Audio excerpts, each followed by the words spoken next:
Hey everybody, Mike Lejeune with Game Changers for Government Contractors. I've got Michelle with me here today. Michelle, before we dive in and talk about our topic, why don't you give everybody a little bit of a background on yourself and what you do? Yeah, hi. Thanks, Mike, for having me. It's such a delight to be here. Michelle Gardner Ince, U.S. Air Force Colonel, retired. I've never been without an ID card, a military brat, military spouse, and woman veteran. Been an entrepreneur and entrepreneur most of my adult life. Everything from department stores to hotels to restaurants. All of those things is what I did when I was in the military. A lot of people don't realize it. We have to make a profit. That money is then returned in the form of improving the morale and welfare and facilities for the quality of life of our members and their families. So it's been something I've been passionate about, and so good to be here with you today. Nice. So tell us a little bit about your current role. You're working over at the VA today, right? I am. I'm working at the Department of Veteran Affairs. I want to do a disclaimer. Mike, if you ask me anything, I'm going to say that it's GI's opinion. It is not the opinion of the U.S. Department of Veteran Affairs. You know, having the most fun I've had in almost 11 years of federal service, and my entire federal service after my 27 years in the Air Force has been at the Department of Veteran Affairs Office of Small and Disadvantaged Business Utilization. I started out as the director of the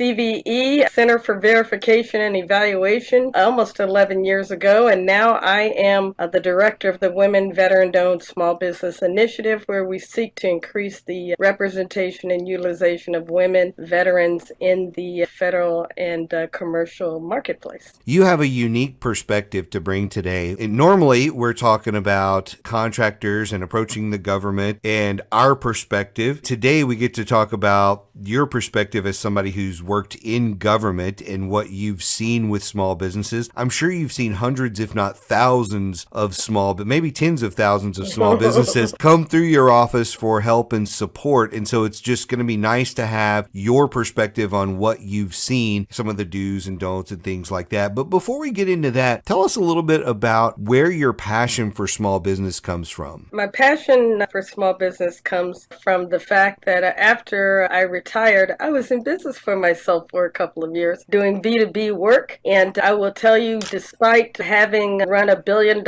department stores in the Pacific and having 7,000 people work for me, I failed. And I think that is something that I thought, this is going to be easy. But let me tell you, being on the government side of contracting and business is totally different from being in business. And this is something why I think my perspective and my passion is unique, because I never forget what those 2 years were like. But I also know firsthand what it's like to be out there, feast or famine, to eat what you catch. And I've never forgotten that. And that's the approach and the perspective I always try to have in my current position. Are you struggling to figure out how to get to the next level? If so, I want to encourage you to reach out to me. There's a link in the description for this podcast where you can actually click on that link and grab a time on my calendar. We'll set aside 30 minutes, talk about your business. I'll give you some tips and strategies to help you get to that next level. And if it makes sense and you want to talk about coaching, I can talk about some of those coaching options as well. So click the link in the description, and I look forward to meeting you one-on-one for your strategy session. Now let's get back into this episode.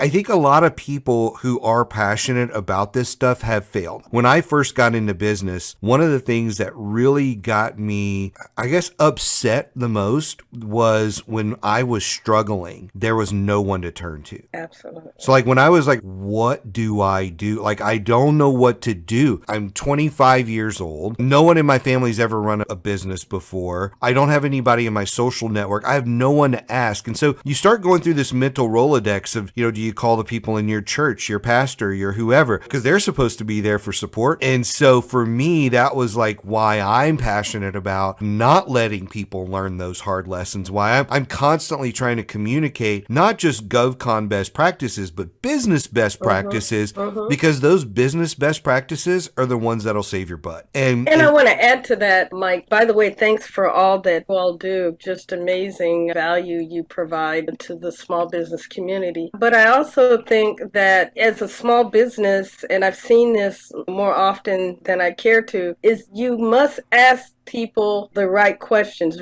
ask the right people the right questions, right? Because their perspective is different based on where they sit or they have been. I think I did a post on LinkedIn a couple of weeks ago that said your success depends as much of who you don't listen to as much as who you do, because you might get the wrong advice. Yeah, you most likely will get the wrong advice. I was just at the HubZone conference last week. I was going through my whole session, and towards the end, I said, look, everybody, I got to stop here and talk about this because there's a theme in the room. Because people kept talking about they got this advice, and I was like, who are you getting this advice from?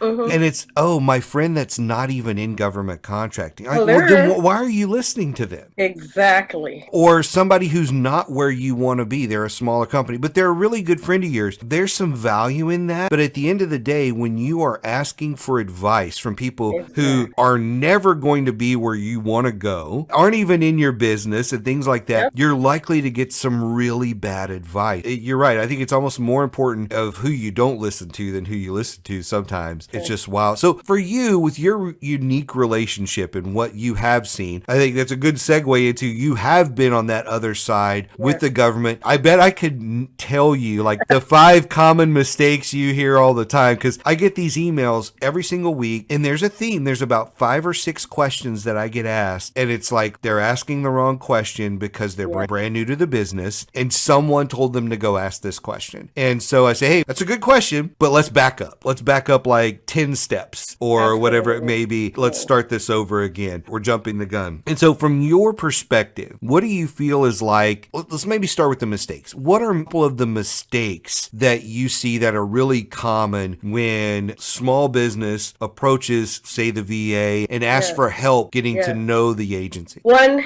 they haven't done their homework. You're going back to school, you're going to a new country, and every agency is a different country. They speak a different language, they have a different culture, they do things differently. So don't assume that what you do over at DOD is the same at VA or DHS, etc., or transportation. First of all, do your homework. Understand how the organization works. And it doesn't have to be so much understanding how contracting works. Understand how their culture works. How do they do business? How do they engage with vendors? I always tell people, anytime VA is in the news, there's opportunity there. When VA leaders or any government agency leaders are speaking, listen about where they're going, what they're struggling with, what they think they've done or achieved, because I promise you, even if we've gotten further down the road, there's still further to go, which means there's opportunity there. I think that's the first thing. The second thing is companies think they're special. And I know this is going to sound bad, but you're not special. I'm just going to keep it real with you, Mike. You didn't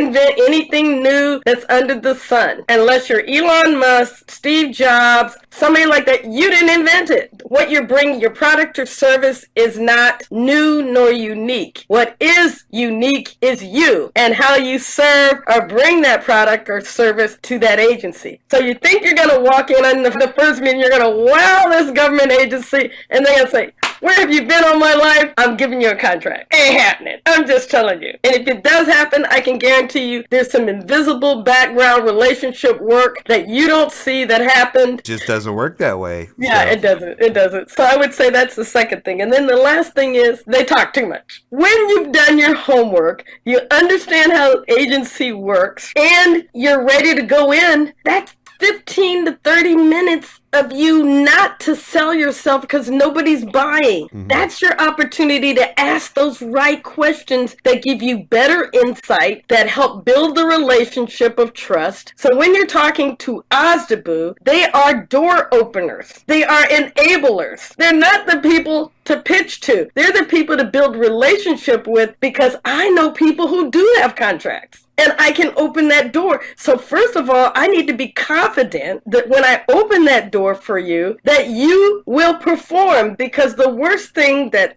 SBLOs, which is for commercial, and small business liaisons, and OSDBU does, they hate that they recommend a small business that fails or makes them look bad. So I want to get to know you. I want to know who you are. What's your veteran story? Why are you in business? What are your core values? Let somebody get to know you. Then you go in with your capabilities, especially when you're dealing with a small business office. And then they do the door opening. And when they open the door, that's the time for you to pitch. It's not on the first, it's not on the second. And if a government agency wants to lead with capability, I mean, they're leading the dance, then go with the capability. But if there's someone in the small business office, it's more about getting to know you, because when these offices call us and, do you know a small business that could do so-and-so? I can go, yep, man, I know Mike. Mike's an awesome guy. He'll be perfect to do your small business education. But if you've just been one of the thousands of capability statements handed to me and you spend all your time pitching, I'm going on to next. Because you didn't maximize those 15 to 30 minutes to stand out about who you are. Now, that's just my approach, and I think it works pretty good. It's a good approach. The research one is always the one where I'm like, look, have you done any research? Do you know that you should even be talking to them? Maybe you're talking to the wrong agency, and you're frustrated because you can't open a door here, but you're trying to talk to the wrong agency. It doesn't matter what you do, it's not going to work. When I see the mistakes, I think most of them come from using just a couple of strategies everywhere. And it's like, hey, my strategy is I'm going to go in with the capability statement, regardless of whether I'm talking to you, the OSDBU, or I'm talking to the small business, or I'm talking to a contracting officer or a teaming partner, or fill in the blank. Like, that's the go-to strategy versus saying, what should I be doing at this level for this agency? One of the greatest things about what all the agencies are doing these days with, you know, the whole invention of the internet, right? Back when I got into this, there was no Googling any of this stuff. If you did have a website from an agency, the reason it looked like it was early 90s was because I was in the mid 90s when I was doing it. So people still had their early 90s website where, you know, it had some cool logos on it,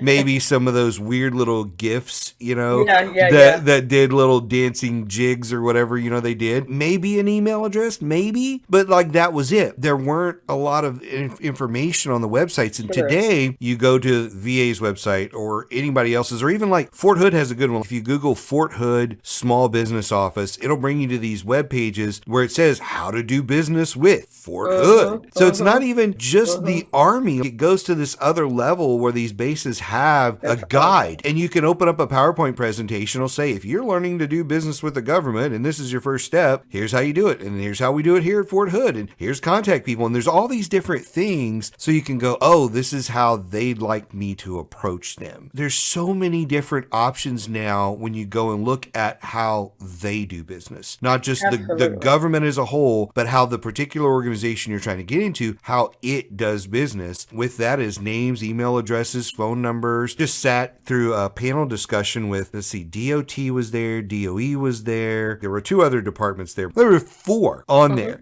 And, you know, the common theme for all these OSDBUs was make me do my job. That was the best one. Make me do my job by reaching out to me, introducing yourself and your company to me, letting me know you're there. And then as you need me, I can hopefully facilitate some introductions, but where I can't, I'll be there as a resource when you're having challenges. The thing I think too with the internet, when you come to the table asking something you could have researched, I go, okay, I give you that answer, then what? I try to encourage companies, get to know one person in an organization. So if you're going after a particular organization, it should be a specific office, a specific kind of capability that you can provide for that office. Then get to know the office. Who makes the decisions? And this is key for VA because we have procurement decision makers. Procurement decision makers are considered the people who have the requirement, the people who have the decision authority, and the people who have the budget. That's a procurement decision maker. There are people and opportunities in VA where that's split. You have the contracting officer and the contracting contracting specialists that take care of all of the contracting, the administrative, and have legal do their review. Then you have somebody else that may have the requirement. There may be his or her boss that approves the budget. And so sometimes those aren't all the same people. Right. Then depending on the opportunity, the contracting may be done like at the National Acquisition Center, and then that may be located in Chicago, but the person who has the requirement may be in Boston. This is why when you're asking questions, you want to be asking, well, who else should I be talking to? Are you the one that is going to determine the requirements? Those kinds of questions are key questions, and I don't think it's unique to VA. We just happen to name it procurement decision maker. But I think the scenario is similar in other government agencies. Put this in kind of a slightly different perspective. I used to get really frustrated at the, hey, you can Google that question. What I've learned is, like, there's so many people that are new to the market that really are on an island, and there aren't people in their network. They don't know who to ask. They don't even know which questions to ask. I'm like, you know what? I'm glad you had the guts to reach out and at least ask. Because I've been on that side before where I was the young guy, early 20s, had no idea what I was doing, and I was asking stupid questions, but that was my starting point, was stupid questions. I don't think there's wrong with the questions. It's when it's straight information. Questions should be asked. People love to ask me, hey, how can I do business with the VA? And I go, okay, where do you want to do business? I just want a contract. Do you want me to be your BD person? In a typical Ajabu office, there's maybe 8 to 10 people trying to serve thousands of businesses, and you want me to be your business development person. You haven't done enough homework, and I understand people are starting out, but I tell people, why are you trying to do business with the government? The federal government, which is the largest procurer of products and services in the world, the U.S. government. So if you decide to embark on that, maybe that should be 5-year plan, not 1-year plan. I'm not saying we are there to help, but when people get upset when government, and I'm just going to speak from our side now, don't answer calls, don't answer their questions, or don't follow up, they get angry like it's personal. It's not personal. It's a resource bandwidth issue. It's your job to follow up. It may require persistence on your part, but guess what? You're the one that's going to get the contract in the end. You're the one that's going to get the door open. I think that sometimes companies think it's personal and that people don't want to do their job, but I find that most people really want to do their job. Their plates are full. And I think that it's a good point there, because I always look at it as, it doesn't matter if the person on the other end of the phone is doing their job or not. It doesn't. At the end of the day, you still need to grow your company. So if that person isn't being responsive for whatever reason, it doesn't really matter what the reason is. It's your job to be persistent. It's your job to not just have that one person that you're trying to reach out to. And I do see that a lot of, like, people that get in the business and they're trying to get in an agency, and I'm like, so what else are you doing? Who else are you talking to? And you've got 3 people on your call list. Okay, we're going to have to expand that. Because even if you do get a hold of all of them, guess what the other thing is? Nothing moves very fast. Yes. Things move so much slower in the government. Things that in the commercial world could take days may take weeks or months.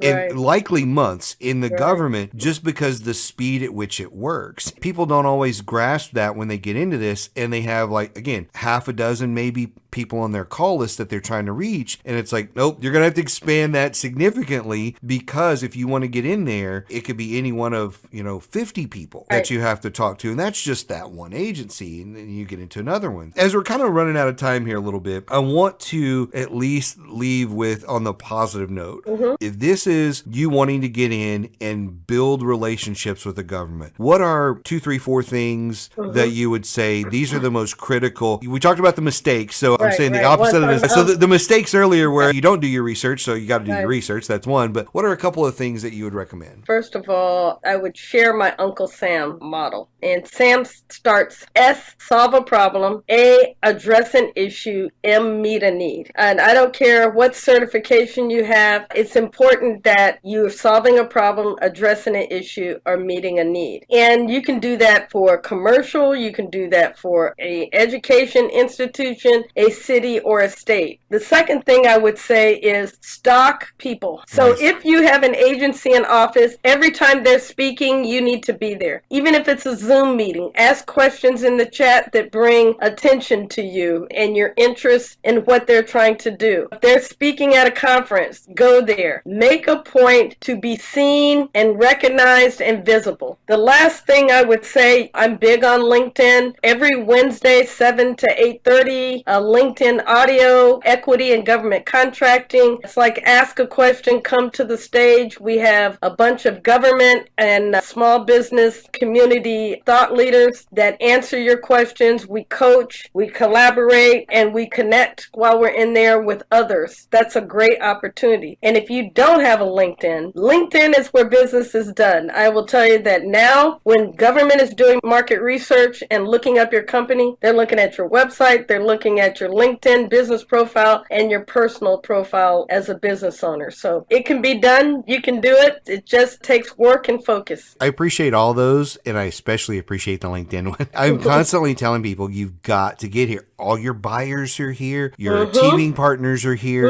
Your community is here. Got to get involved with LinkedIn. I would say probably today when I meet a new business, there's probably about a 30-40% chance they're not on LinkedIn. I know. I don't get it. Yep. That means there's a 60-70% chance they are. It's so important, and it's just growing leaps and bounds in government. So it's super important. One major takeaway that I would echo is get on LinkedIn if you're not already there. Connect with us on LinkedIn. Follow us. You know, we're happy to connect with you and answer questions and things like that and get involved in things like the Wednesday night and other things that are going on. There's so many activities on LinkedIn that you can be involved with. So great stuff. I really appreciate the conversation today. I will have Michelle's contact info on the website as usual. Thank you, Michelle, for coming on and chatting with me today. Hey, thank you. And if you do want to make a contact with VA, we've got a bunch of resources on our website, and you can always direct message me on LinkedIn and I'll get you to the right place. Awesome. Thanks so much for all you do and for having me. I really hope you enjoyed this episode of Game Changers for Government Contractors. If you have a suggestion for a topic or a guest, please reach out. We are always looking for new guests, new topics, and things that you want to hear about. Thank you for your support, and we'll see you next episode.